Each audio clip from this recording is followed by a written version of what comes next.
Episode 53 लेकर आ गया urban cultivator का। जिनरू चैन के पास जाके बोलती है, मिस्टर चैन। चैन बोलता है, तुम एक टेम्पल के अंदर डर के मारे किसी के सामने झुकी थी ना, और वो कोई टकला साधु था जो दांत वाला नेकलेस पहना हुआ था। जिनरू ये सुनकर शॉक्ड हो जाती है और बोलती है, तुम्हें इस बारे में कैसे पता चला? चैन बोलता है, तुमने ही वो कर्स वाला ब्रेसलेट क्वान को दिया था ना। वो टेम्पल वाला साधु कौन था? जिनरू बोलती है, मुझे नहीं पता, मेरी दोस्त उसके बारे में बताई थी। वो बोल रही थी कि वो स्कल टेम्पल का मास्टर फैमिंग है। चैन अपने मन में बोलता है, स्कल टेम्पल फैमिंग। फिर वो बोलता है, ठीक है जाओ तुम।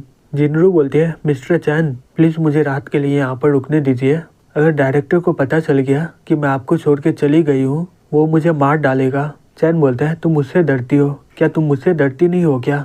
फिर वो अपने मन में बोलता है, सही में जिनरू बहुत ही ज्यादा सुंदर है, लेकिन मैंने यूनिवर्स में इसकी तरह बहुत ही ज्यादा सुंदर लड़कियां देखा हूँ। फिर वो बोलता है, मुझे पता है तुम यहाँ पर क्यों आई हो, मेरे लिए सिर्फ एक काम कर दो। जिनरू शॉक्ड होकर बोलती है, तुम मुझसे क्या करवाना चाहते हो? चैन बोलता है, एंटरटेनमेंट इंडस्ट्री में जो नाम की लड़की का तुम देखभाल करना। अगर तुम ये काम सही से कर ली तो तुम्हारे पास कौन से भी ज्यादा अपॉर्चुनिटी होगा।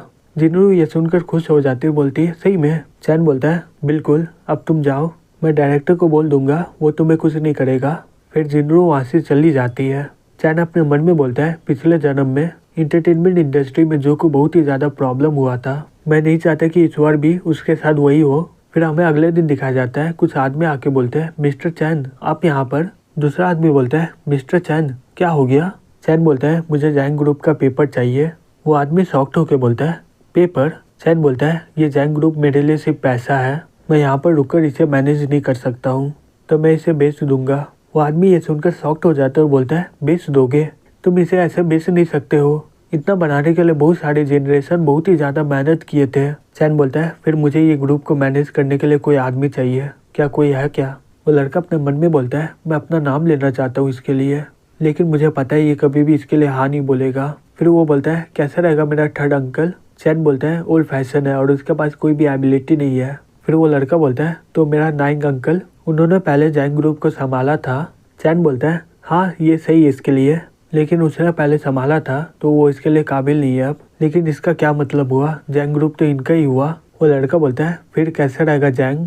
वो हमारी जनरेशन में सबसे ज्यादा कैपेबल है, इस पेपर में जैंग के बारे में सब कुछ लिखा हुआ है और वो जैंग ग्रुप को संभालने के लिए बहुत ही ज्यादा काबिल है। फिर हमें दिखाया जाता है जब चैन जैंग को बुढ़िया बना दिया होता है, उसके साथ क्या क्या हुआ होता है। मिस्टर जैंग जैंग को बाहर निकाल देता है घर से। अब जैंग के पास कोई घर नहीं था, इसलिए वो अपने दोस्त के घर चली गई, लेकिन उसकी दोस्त अपने दोस्त को बुला ली और वो लोग जैंग की मजाक उड़ाने लग गई थी। फिर जैंग अपने दोस्त के घर से भागकर बाहर आ गई और वो अभी अपने एक कलीग के घर में छिपी हुई है। चैन बोलता है, इसमें जो लिखा है वो इन्फॉर्मेशन सही है, लेकिन मुझे लगता है कि इसका सिचुएशन और भी ज्यादा खराब होगा। गैंगडाओ की जैंग एक प्रिंसेस थी, वो जवान और बहुत ही ज्यादा अमीर भी थी, और अभी जैंग के साथ कोई भी नहीं है, उसका जिंदगी पूरी तरह बिखर गया है। अब इसे कंट्रोल करना बहुत ही आसान होगा मेरे लिए, मुझे विश्वास है अगर मैं इसे अपॉर्चुनिटी दूंगा तो वो इसके लिए हाँ ही बोलेगी। अगर ये जैंग ग्रुप को मैनेज करेगी तो ये जैंग फैमिली के साथ अपना बदला भी लेगी और कंपनी को सही से चलाएगी भी। तभी वो लड़का बोलता है, मिस्टर चैन जैंग तो बहुत ही ज्यादा बुरी हो गई अब। चैन हंसते हुए बोलता है, तुम मेरे ताकत को कभी भी समझ नहीं पाओगे। फिर हमें अगले दिन दिखाया जाता है, एक लड़की चिल्लाते हुए बोलती है, जैंग जल्दी से अपना काम खत्म करो, डायरेक्टर यू को ये आज काम खत्म चाहिए।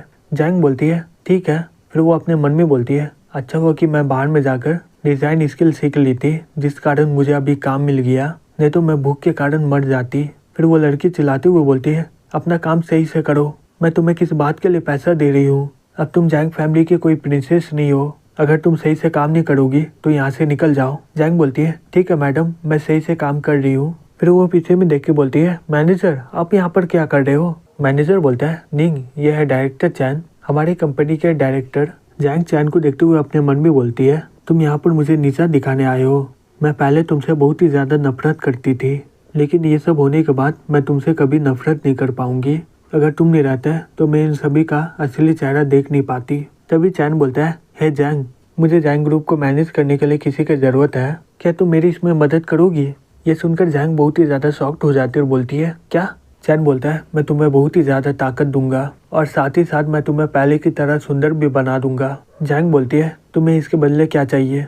चैन बोलता है, मुझे लॉयल्टी चाहिए। जैंग बोलती है, ठीक है मैं करूंगी। फिर चैन अपना ताकत से उसे जवान कर देता है फिर हमें 3 दिन के बाद शेयर होल्डर की मीटिंग रूम में दिखाया जाता है। एक लड़का बोलता है हम लोग के पास हिम्मत नहीं है कि चैन फैन को डायरेक्टर के पोजीशन से हटाना। हम लोग इस मामले में उनसे बहस भी नहीं कर सकते हैं। तभी कुछ देर के बाद वहाँ पर जैंग आ जाती है। ये देखकर सभी लोग शॉक्ड हो जाते हैं और बोलते हैं जैंग तुम यहाँ पर क्या कर रही हो। जैंग बोलती है मिस्टर चैन मुझे यहाँ का डायरेक्टर बनाया है, जब तक वो यहाँ पर नहीं आएगा तो इस कंपनी का CEO का पोजीशन मेरा है। क्या तुम लोगों को कोई दिक्कत है। सब लोग चैन के डर के मारे कुछ बोलते नहीं है। दूसरी तरफ चैन अपने मन में बोलता है हुंगयांग, टूजिंग, किंगजिंग, ओरेकल ये सभी पत्थर बहुत ही बढ़िया है। मैं इन सभी का इस्तेमाल करके किंगलोंग फॉर्मेशन बना सकता हूँ। सही में मेडिसिन वैली जाना इतना भी बुरा नहीं हुआ मेरे लिए। अब मुझे यूनिवर्सिटी वापस जाना चाहिए।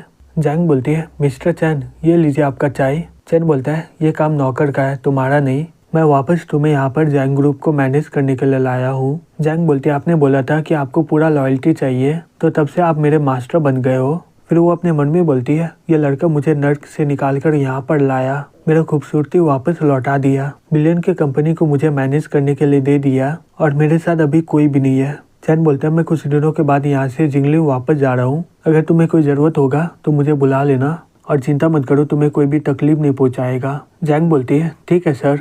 फिर हमें अगले सीन में थाईलैंड का चाइना टाउन में दिखाया जाता है। तभी एक लड़का टेम्पल पे जाके बोलता है टीचर डाउजी मारा गया। कुंगलोंग बोलता है अलवोदी शांत हो जाओ। 30 साल पहले मैं गैंगडाओ गया था वहाँ के जमीन को लेने के लिए, लेकिन मेरे से पहले डाउजी वो जगह को कब्जा कर लिया था। उस समय डाउजी और मेरा एबिलिटी एकदम सेम था और मुझे कॉन्फिडेंट नहीं था कि मैं उससे जीत पाऊंगा। मैं यहाँ पर आकर बहुत ही ज्यादा मेहनत से ट्रेनिंग करने लग गया और इस डिवाइन आग पर मास्टर कर लिया। 20 साल पहले मैं फिर से गैंगडाओ गया था डाउजी को चैलेंज करने के लिए, लेकिन डाउजी पहले ही बड़ा सा फॉर्मेशन बना के रख दिया था वहाँ पर। मुझे नहीं लगा था कि मैं उसका फॉर्मेशन को तोड़ पाऊंगा, इसलिए मैं वापस आ गया वहाँ से। फिर पिछले 20 सालों से मैं बहुत ही ज्यादा ट्रेनिंग कर रहा था और मेरा स्किल भी पहले से बहुत ही ज्यादा बेहतर हो चुका है, लेकिन मुझे नहीं लगा था कि वो पहले ही मर जाएगा। मैं उसे अपना ताकत दिखा नहीं पाया। मेरा 30 साल का मेहनत पूरी तरह बर्बाद हो गया। डाउजी को किसने मारा। औलादी बोलता है हुआ का ग्रैंड मास्टर जिनका नाम है चैन बैक्सियन। कुंगलोंग बोलता है चैन बैक्सियन इसका नाम मैंने कभी सुना नहीं है। औलादी बोलता है टीचर वो अचानक से इस साल आया और ली को मार डाला। लगता है कि चैन बैक्सियन कल्टीवेट कर सकता है टाओ और मार्शल आर्ट दोनों को एक साथ। कुंगलोंग बोलता है ओ ऐसी बात है। तभी वहाँ पर एक लड़की आ जाती है और बोलती है मास्टर गैंगडाओ से लॉन्ग फैमिली से आपसे मिलने के लिए एक मास्टर आया है। कुंगलोंग हंसते हुए बोलता है गैंगडाओ के सभी फैमिली और इंतजार नहीं कर पा रहे, चलो चलते औलादी। मैं इस अपॉर्चुनिटी के लिए पिछले 30 सालों से इंतजार कर रहा था, आखिरकार वो समय आ चुका है। औलादी बोलता है टीचर लेकिन हम लोग ये चैन बैक्सियन का क्या करेंगे।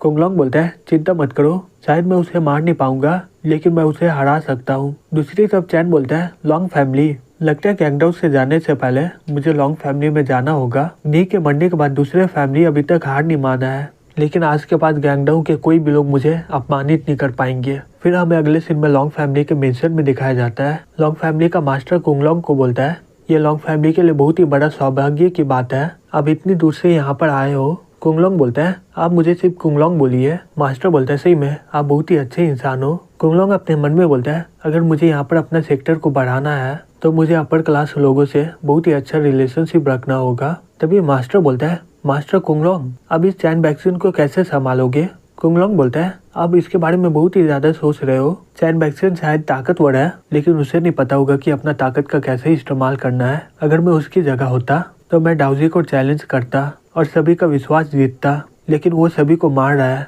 और मार्शल आर्ट का दुनिया के सभी रूल को तोड़ रहा है, इसलिए अभी वो सभी अपर क्लास का दुश्मन हो चुका है। अब वो अपना ताकत का इस्तेमाल नहीं कर सकता चाहे वो कितना भी ज्यादा ताकतवर हो।